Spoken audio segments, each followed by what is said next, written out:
this idea of stop the stigma, start the conversation, it couldn't be happening at a better time. Right now in our nation, this is really in many ways mental health issues are in some ways the challenge of our generation. The challenge of us trying to help those young people who are afflicted with mental illness. If you look at what causes death in young people, it's not cancer, it's not heart disease, it's not kidney disease. It's accidents and it's suicide.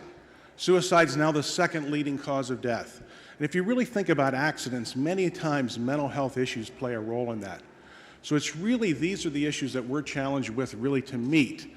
And starting this conversation is so important because stigma has run the day for so many years. And so breaking through that type of barrier is so important. And that's why I'm so happy and excited to see so many people tonight caring and investing, not only in 1 in 5, but in young people for many years to come. It's really, truly inspiring. And I must say, Nancy and 1 in 5, I think it's just fantastic the work you're doing and have done. And for many years, I think very quietly, Nancy has been a contributor to programs that really help young people, hopefully prevent them from making a bad choice of suicide. Also, the idea of really for them being able to access the care they need. And it's really through, I think, individuals and groups like this that really major change can happen to really help young people.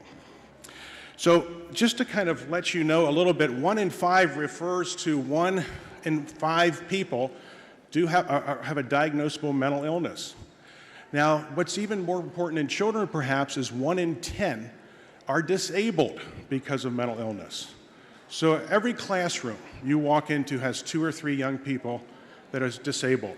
Every classroom has a young person that has significant depression or bipolar disorder or severe anxiety. Young people are suffering. The other very important thing, and this is where our nation really, we have a gap, is we are not accessing those people into care. The vast majority of young people do not get the care they need. And it's really irregardless of payment ability, whether you have Medicaid, good third-party insurance, or even no insurance at all. The vast majority of children go untreated.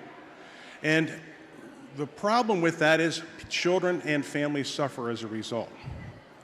Now, this problem is nationwide, and I think as being part of the American Academy of Child and Adolescent Psychiatry, I talked to a lot of colleagues. Hospital systems are overflowing across the country. Children are in waiting rooms, oftentimes stacked on beds for days at a time because they can't access care. It's so important that we take initiatives to try to identify early the problems people have to hopefully prevent the worst outcomes, whether it's hospitalization or, of course, someone making a very bad decision. In many ways, that situation is true here in Cincinnati. It's not just a nationwide problem. If you look at working at Cincinnati Children's, we have seen the amount of demand for mental health services literally outstrip almost any demand of the hospital. This year, we'll have over 8,000 children present in the emergency room in some type of mental health crisis.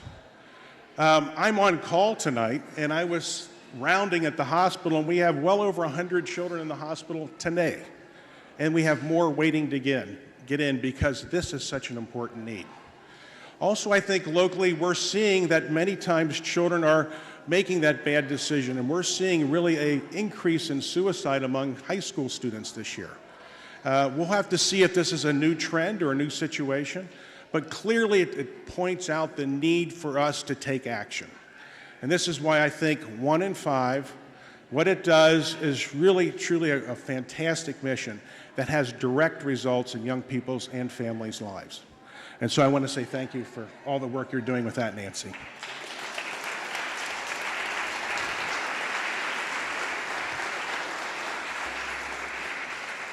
And just to let you know, is the work only continues. And because of 1 in 5 and work we're doing at the hospital, we're going to triple our efforts in the next few years about really doing suicide prevention programs.